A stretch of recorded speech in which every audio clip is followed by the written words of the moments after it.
I shall begin my talk now then. So, evidence of unseen forces, apotropaic objects on the threshold of materiality. So, quite a convoluted title, I'm sure you'll agree. Apologise for that.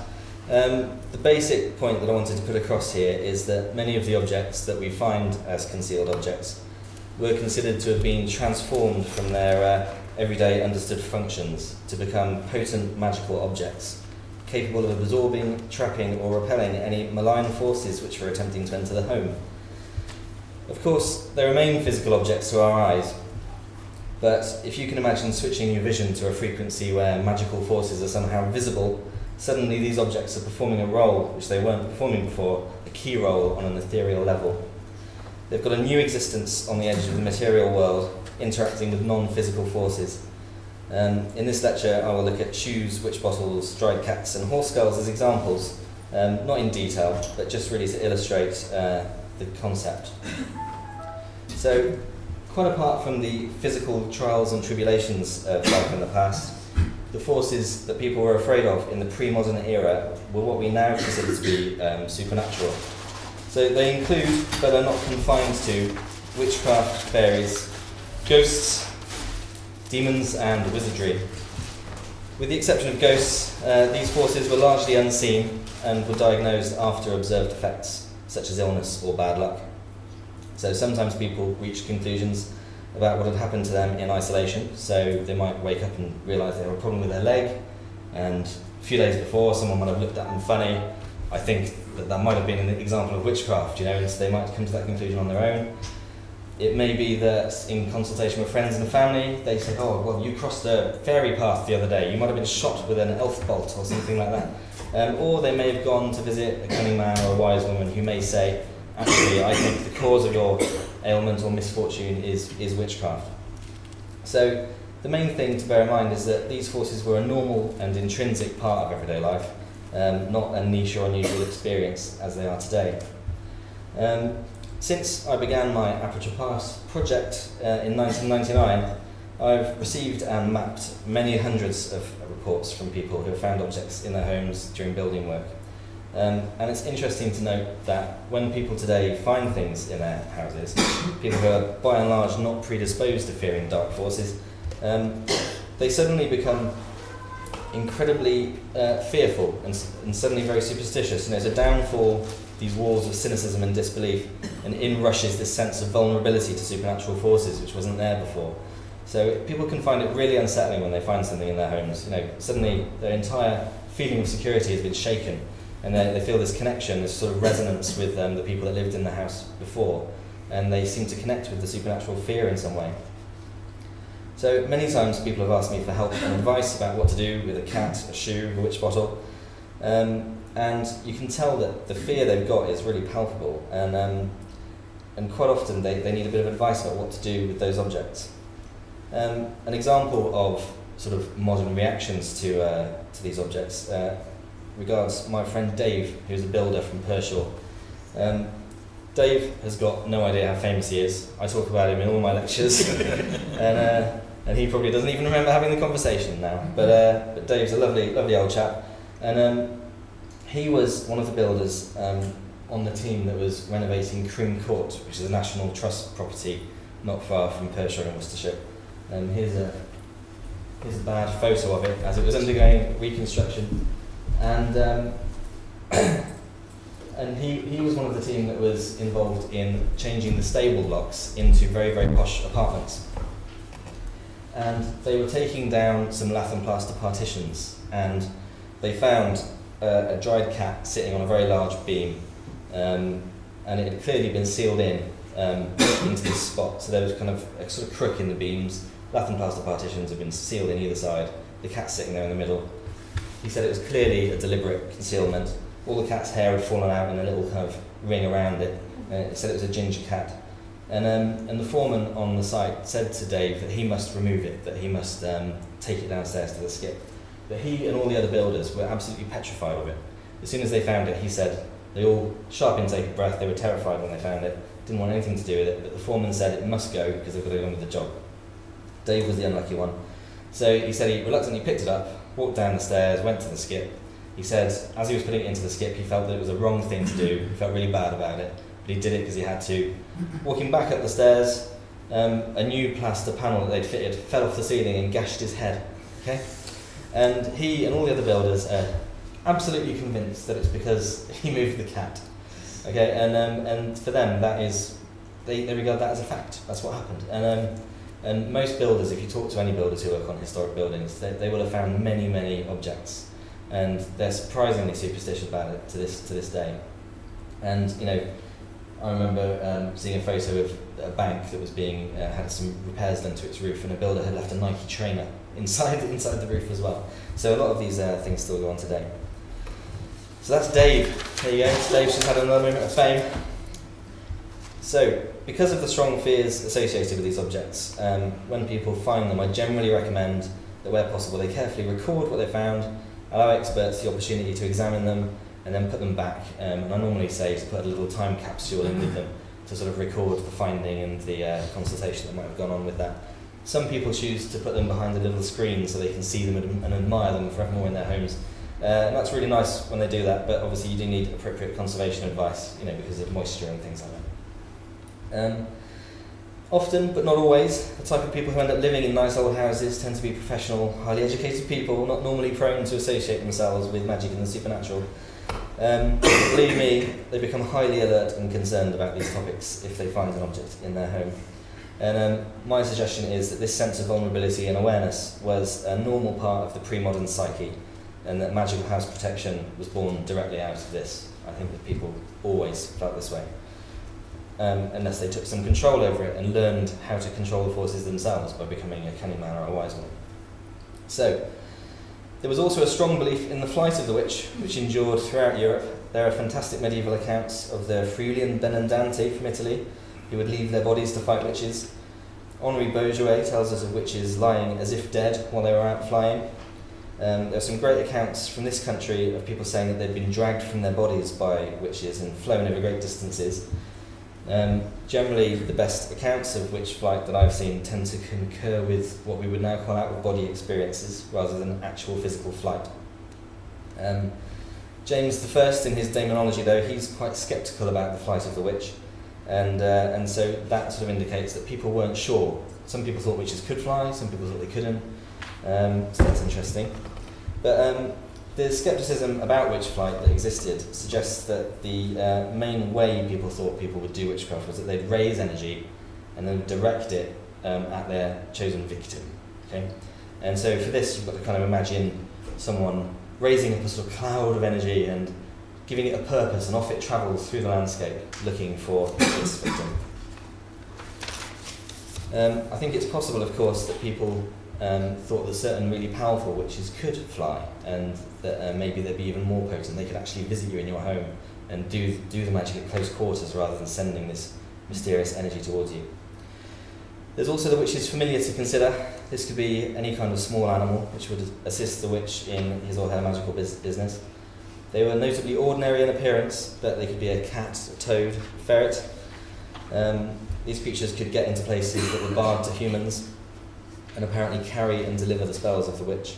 The familiar is most commonly encountered in English witchcraft, not so common on the continent. So, with this sense of vulnerability in mind, people could see all kinds of problems in their homes, principally a chimney which was always open to the sky, and an obvious entry point for malign forces. Witch bottles, shoes and ritual marks in particular are often focused on the hearth for that reason.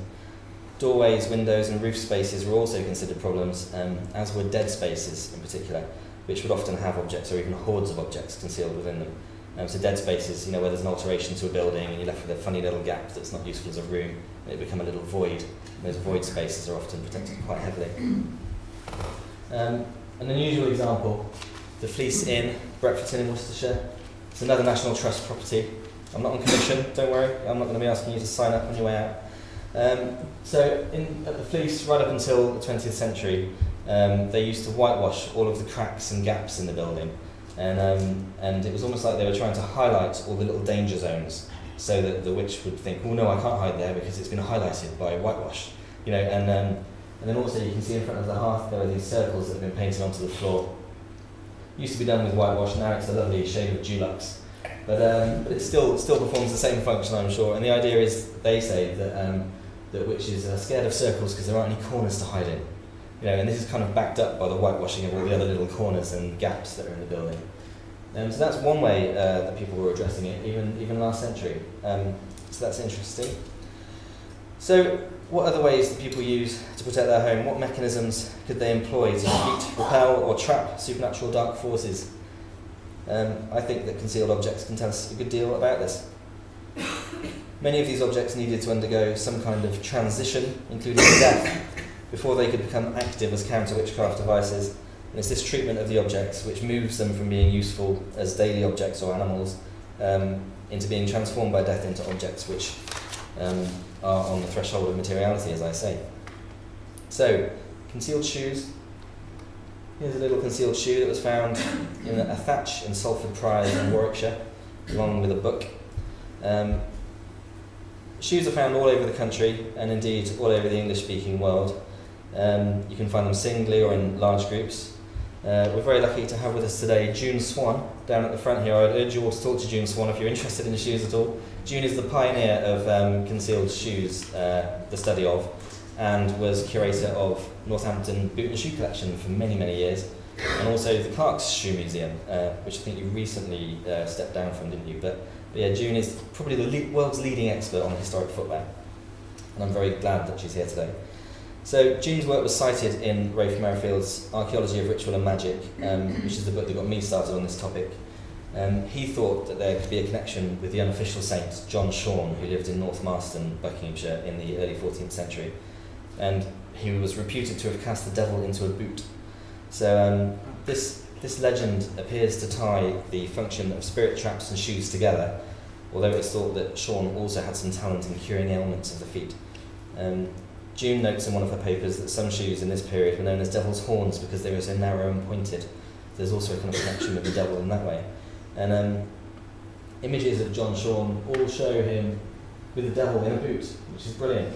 And I think this is a replica pilgrim badge which you can buy if you get in touch with North Marston. You can get hold of them. I've got quite a few. I'm really proud of them. But the thing about John Shawn is that there was a really, really big pilgrimage site with him, and it was probably the second most popular pilgrimage in the country for a while. So it was really, really famous, and there were images and artwork related to him with this devil in a boot for a considerable period of time. And so it is quite legitimate to suggest that the idea of using shoes as spirit traps or as evil averters comes from the imagery associated with him, if not the actual legend. So I think that by the time shoes were so well worn that you would want to dispose of them, they would have been repaired several times. They would have taken on the unique characteristics of the wearer's foot, and I'm sure some of the fragrance as well. And I think it was hoped that any spirit or energy with evil intent coming into the home would sense you, or sense the shoe as you. It would act as like a decoy, and they would plunge down, attack it, and release their devilish energy into it rather than you. And so you've got the shoe acting as a decoy or a spirit trap. How are we doing for time? We're okay. So witch bottles. This witch bottle was found in a village called Felmersham in Bedfordshire. It was found beneath the hearth, just slightly in front of the hearth. Dr. Alan Massey is with us today. Another shout out to another famous person over there. Alan has really brought forward study into the contents of witch bottles and brought a real forensic level of investigation to the contents which we've never had before. So really pleased that Alan's here. He's helped me a lot with research over the years and done lots of incredible research of his own. So this type of bottle is called a Bellamy, and witch bottles first appear in the archaeological record, as far as I can see, in the first half of the 17th century. This was the bottle of choice, a Bellamy, because it has this kind of mean-looking face. It's got a pot belly. It's kind of anthropomorphic in appearance. If I was going to do some witchcraft in a bottle, I'd probably choose that one. It's pretty cool.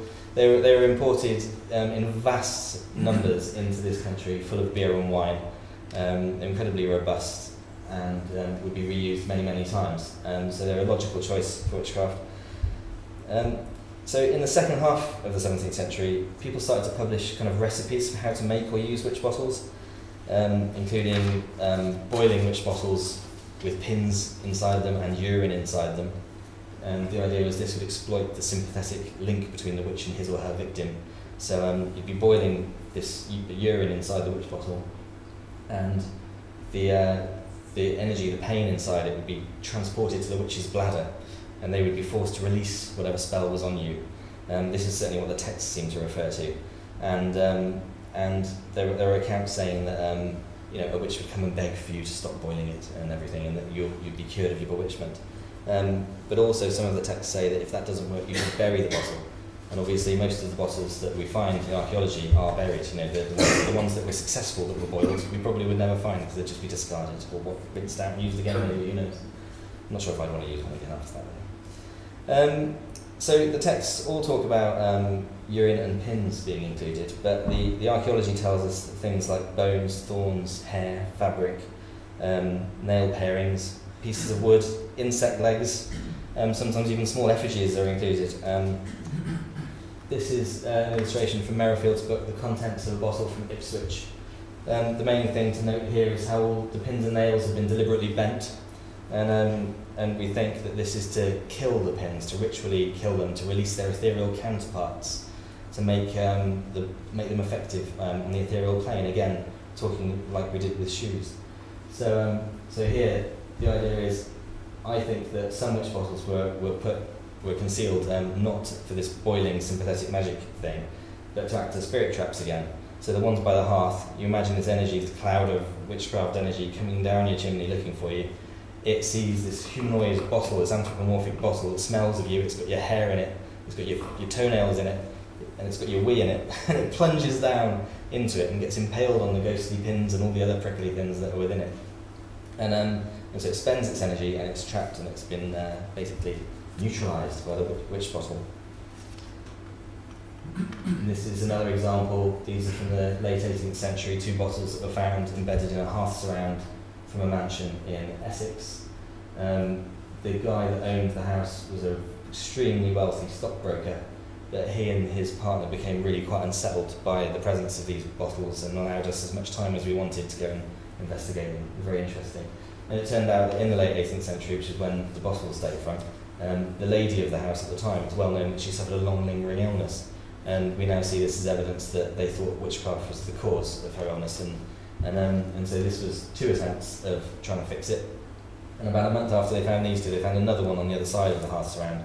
So really concerted effort there to protect the lady. So I'm running short of time here, aren't I? I think I am. So I'll whiz along. So dried cat, this one's from Eckington in Worcestershire, found in a thatch. A lot of dried cats found in places where they really couldn't have got on their own. And sometimes they're found in places where they could have got just by crawling away to die. But I don't know about you, but if I could smell a cat decomposing under my floorboards, I'd probably be inclined to find a way of getting rid of it. So I think people did deliberately leave them there if they did crawl in. And I think that with cats, if you think about their habits, their nocturnal habits, and the sort of little air of mystery that they have about them, and also their kind of fond relationship with humans, I think that it was hoped that in death their spirit would be attached to the house and act as a kind of spiritual vermin scarer or vermin catcher. So maybe to ward off the witch's familiar, or to protect from other kinds of small imps or demons or different kinds of energy coming into the home. With horse skulls, we have, with this, it seems like foundation sacrifice seems to be one of the main ideas with this. There's a lot of accounts that suggest that they were concealed to improve the acoustics of properties. So, for example, there was a pub called the Portway in Herefordshire, Staunton-on-Wye, where they found 24 screwed to the underside of the pub floor. And horse skulls are big things, and it's a big job to do something like that. And they said that the idea was to make the fiddle go better. And the same explanation comes from lots of houses in Ireland where horse skulls are found beneath a slab in front of the fireplace, and they would say that it was to make the dancing sound better. But I'm not. I just don't find it very plausible at all. And like in Scandinavia, there's this whole thing about singing flails, where they'd have horse skulls underneath threshing barn floors as well. But I lived with Herbert for a long time. Okay, Herbert stayed in my room with me. I'm a musician. I'd sit next to him playing my guitar, serenading him with sweet music. And I must be honest, there was no improvement in the acoustics in my room, and my guitar playing did not suddenly improve in any way. But maybe I just wasn't doing the right thing. Maybe I should have screwed into the underside of my desk there or something like that, and maybe that would have worked better. But I just don't think so. And also, many horse skulls are found embedded in earth or sandwiched between walls. So they can't really be performing an acoustic function there. So to conclude, in order to protect their homes from malign forces, people would kill pins, utilise dead shoes. It appears they killed cats and horses as well, and these objects would become potent magical forces on the threshold of materiality. And that is my talk for today. Thank you very much.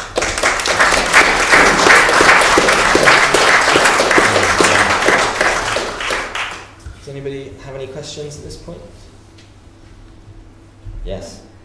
Of the people who consult you about they found something in the wall or on the floor, what proportion of people do you think actually keep the objects in place as opposed to the ones who want them taken away? I'd say it's got to be nearly 80%. To keep them? Yeah.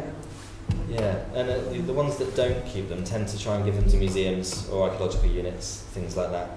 And by and large, the vast majority of these finds are chucked away by builders who are just doing restoration and renovation. And they're doing it because it's sort of in the way, and they're trying to. They don't know. A lot of times they don't know what it is. They're incredibly superstitious and just quickly bag it and bin it. But in terms of the actual owners of houses, I'd say most of them want to keep it. They feel really attached. Yes, Can June? I just comment on that? Most of in the 38 odd years that I worked at Northampton Museum, a lot of people brought in shoes for identification. Nearly always it was a woman. Sometimes women would tell me at other meetings that they had found a shoe, but my husband wouldn't allow me to bring it. Right. Which, after that had been said to me a number of times, I began to think, in that case, men know something about it, and women obviously don't. And always it had to go back to where it had come from. Very occasionally they said they were going to throw it away, in which case I took it into the museum. And then I had, when Timothy and Easton and Ralph Merrifield and I were doing a Saturday school in Suffolk one year, a tea break in the afternoon, a woman came to me and said, "You identified a shoe for us." And I started asking questions, and she said, "My husband found it. I'll ask him to come and talk to you." And he came over, and as soon as she said what she wanted and I started talking, he flushed brilliant red. I thought he was going to have apoplexy there and then. It was terrifying. And she kept saying, "Tell the lady, tell the lady." He stood on one foot, he stood on the other. And it went on until I had to change the subject. He would not say a word. So there's somebody that knows that you do not talk about this. This is what put me off giving lectures and Oh right, okay. papers on Intimidation from hunters. No, yeah, that's so good. Thanks for sharing that. it's really something that a force to be reckoned with. And we had another good example of a woman who'd found her house absolutely fantastic. It was a lovely house to be in, a nice aura sort of thing. And when she found a shoe in the attic, she sent it to a museum in London to be identified, and the house changed. Right. She kept going up to the attic to let the cat out because she heard these noises. No cat there. And it went on and on. Her son refused to sleep in the room until the shoe came back from London and she put it back in the house. It's another good anecdote. So be careful what you're doing. Yeah, definitely. That's, put it back where it's found. Yes. With the skulls and the dried cats, is there ever any evidence of them actually being killed? Yes, that's what I wanted to ask you about the cats as well. You said they killed the cats. May I point out that when cats and horses die, you don't have to. Yeah, that's right. But there are some examples though where the cat has been killed. And You're so absolutely certain. well, I say certain, yeah. There's like in Darlton in North Yorkshire, there's one where a cat was found tied with wire to a beam, and so if it wasn't killed, they certainly used it sort of straight after death and attached it to the beam. And there's another one where a kitten was found that had its legs bent backwards and its belly cut open, which is really horrible. And that maybe wasn't exactly the same custom or tradition. That might have been some kind of dark magic, but it was certainly concealed behind a wall. And there's another one where a cat was found in a bread oven, okay, and the bread oven had been shut, and then where the bread oven was had been bricked up, and the cat had been sort of just curled up as if it was asleep, and so it had just been left in there, presumably to die. And there are one or two examples where there do seem to be evidence of claw marks as well. And there are anecdotes where people talk about cats going missing, and then they find the cat has actually been sealed into a small corner of a building, and then they've had to rescue it. And then the builders would say it was an accident, but they're not so sure. And yeah, so there are. I'd say the evidence isn't categorical in the majority, but there are one or two cases where you'd say definitely the cat was killed.